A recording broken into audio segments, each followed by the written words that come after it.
혹시 이런 경험 직접 해보셨거나 주변에서 보신 적 있으신가요? 평소에는 정말 똑똑하고 일 잘하던 동료가 유독 특정 상사 앞에만 서면 갑자기 말을 더듬고 실수로 연발하는 모습이요. 저는 예전에 정말 명석했던 친구가 연애를 시작하더니 갑자기 모든 결정을 상대방에게 미루는 걸 보고 좀 의아했던 적이 있거든요. 오늘 분석이 바로 그 이유를 파헤쳐 봅니다. 왜 인간은 기가 죽는 순간 마치 지능이 뚝 떨어진 것처럼 행동하게 될까요? 한번 제대로 들어가 보죠. 기가 죽는다는 표현에 우리가 보통 감정의 문제로만 생각하잖아요. 자신감이 떨어지고 위축되는 심리 상태라고요. 네네, 그렇죠. 그런데 이 자료가 정말 흥미로운 지점은 그걸 넘어서 이건 뇌의 작동 방식이 물리적으로 바뀌는 사건이라고 주장한다는 겁니다. 단순한 심리적 위축이 아니라 생존을 위해서 뇌가 스스로 특정 기능을, 특히 고차원적인 사고 기능을 의도적으로 셧다운시키는 거죠. 일종의 비상 프로토콜 같은 거군요. 맞습니다. 문제 해결을 위한 사령관 모드에서 생존을 위한 복종 모드로 뇌의 운영체제가 강제 전환되는 과정이라는 겁니다.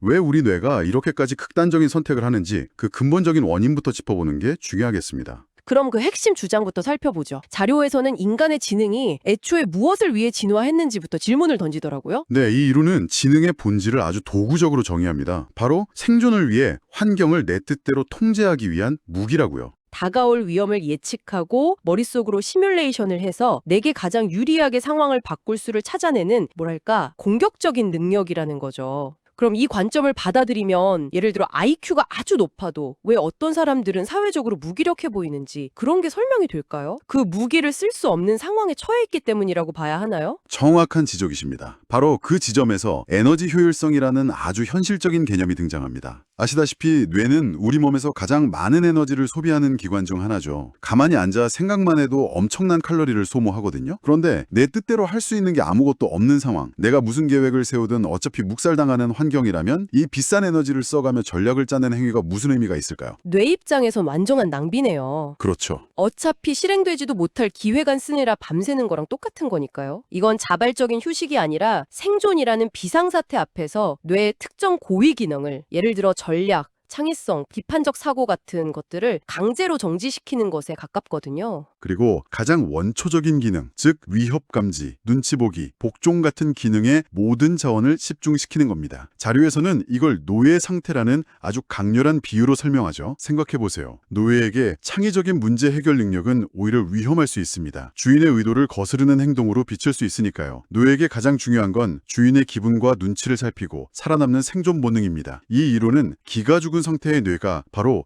이 노예 모드로 전환된다고 주장하는 겁니다. 생존을 위해서 스스로 멍청해지기를 선택하는 것에 가깝다는 거군요. 듣고 보니 정말 섬뜩한 이야기입니다. 이 이론을 가장 쉽게 이해할 수 있는 예시가 바로 많은 분들이 공감하실 직장 생활인 것 같습니다.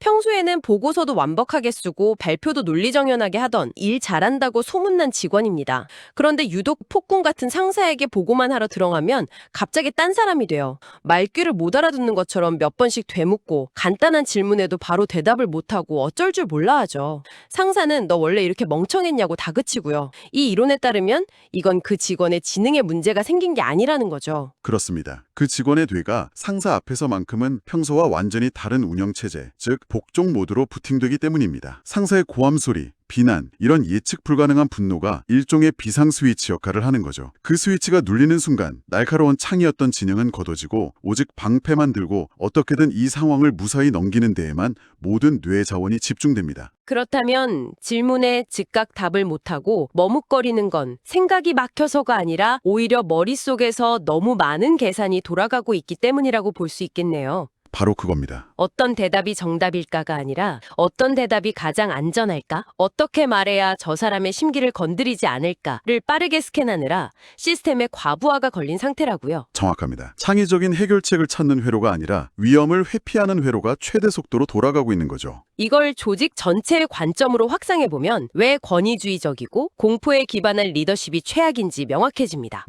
리더가 조직원들의 가장 날카로운 무기인 지능을 스스로 걷어들이고 그들의 뇌를 복종 모드로 만들어버린 결과일 뿐이니까요. 그런 조직에서는 누구도 새로운 시도를 하려 하지 않습니다. 오직 리더의 비위를 맞추고 책임을 피하는 데만 에너지를 쓰게 되죠. 결국 조직 전체가 서서히 생각하는 능력을 잃게 되는 겁니다. 직장에서의 공포가 그렇게 뇌를 마비시킨다면 가장 가까워할 사적인 관계에서는 이 역학이 어떻게 나타날까요? 사실 자료를 보면 어쩌면 이게 더 교묘하고 강력하게 작동하는 곳이 바로 연인 관계라고 지적하고 있더군요. 맞습니다. 직장에서는 권력 관계가 명확하지만 연인 관계에서는 사랑이나 배려라는 이름으로 포장되기 때문에 알아차리기가 더 어렵습니다. 자료에 나온 두 번째 사례가 바로 그 지점을 꼬집죠. 연인에게 주도권을 완전히 뺏겨서 쩔쩔매는 남자의 이야기입니다. 이 남자는 데이트 코스나 저녁 메뉴 같은 아주 간단한 결정조차 스스로 하지 못하고 항상 자기가 좋은 걸로 하자, 나는 아무거나 괜찮아 라며 모든 결정을 상대에게 미루죠. 네, 처음에는 배려처럼 보일 수 있죠. 하지만 자료는 이 남자의 뇌가 아주 냉정한 계산을 끝냈기 때문이라고 분석합니다. 내가 열심히 제안해봤자 어차피 거기 별로야. 오늘은 한식이 먹고 싶어. 같은 말로 거절당할 확률이 90%다. 그런데 굳이 에너지를 써서 고민하고 거절당해서 기분 상할 위험을 감수할 필요가 있나? 라는 결론에 도달했다는 겁니다. 과거의 반복된 경험을 통해 나의 선택은 존중받지 못한다? 이 관계에서 통제권은 나에게 없다는 사실을 내가 학습해버린 거군요. 바로 이 지점에서 학습된 무기력과 이 이론이 만납니다.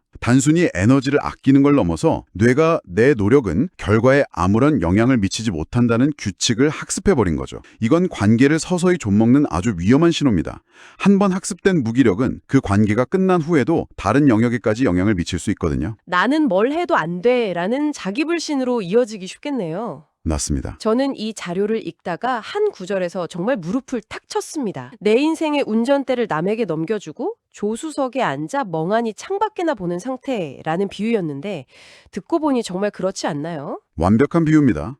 운전대를 잡고 있지 않은데 굳이 전방을 주시하고 표지판을 읽고 다음 경로를 고민할 필요가 없는 거죠. 그냥 옆에서 가자는 대로 몸을 맡기게 되는 겁니다. 바로 그겁니다. 이처럼 주체성을 잃고 환경에 휘둘리는 사람에게 높은 지능과 뛰어난 성과를 기대하는 것 자체가 모순이라는 거죠. 그 사람의 뇌는 이미 생존을 위해 생각하지 않기를 선택했으니까요. 그래서 우리가 누군가를 보며 답답하다, 멍청하다고 비난하기 전에 혹시 내가 그 사람의 운전대를 빼앗아 조수석에 강제로 앉혀놓은 건 아닌지 돌아볼 필요가 있다는 아주 중요한 메시지를 던져줍니다. 그럼 이 모든 내용이 우리에게 시사하는 바를 정리해보죠. 우리가 흔히 말하는 기가 죽는다는 것은 단순히 기분이 상하거나 위축되는 감정의 문제가 아니었습니다. 네. 외부의 압력으로 인해 내 뇌가 스스로 잠재력을 봉인해버리는 일종의 신경학적 사건이라는 거죠. 이 이론이 주는 가장 큰 통찰은 이것 같아요. 지능은 IQ 테스트 점수처럼 고정된 능력치가 아니라 내가 이 상황의 주인이라고 느끼고 내 선택이 결과를 바꿀 수 있다고 믿을 때만 비로소 온전히 발휘되는 날카로운 칼과 같다는 것. 반대로 통제권을 상실했다고 느끼는 순간 그 칼은 녹슬고 무뎌져 버린다는 거고요. 맞습니다. 그래서 우리는 어떤 환경에 놓이느냐에 따라 놀라울 정도로 똑똑해지기도 하고 믿을 수 없을 만큼 어리석어지기도 하는 거죠. 어떤 리더를 만나느냐, 어떤 파트너와 함께 하느냐에 따라 우리의 지적 능력이 극적으로 달라질 수 있다는 것을 이 이론은 명확하게 보여줍니다. 그렇다면 결국 나 자신과 내 주변 사람들의 잠재력을 최대한으로 끌어내기 위해서는 서로에게 운전대를 쥐어주고 그 선택을 존중하는 환경을 만드는 것이 무엇보다 중요하겠네요. 바로 그게 핵심입니다. 그런데 오늘 살펴본 자료는 주로 외부의 권력이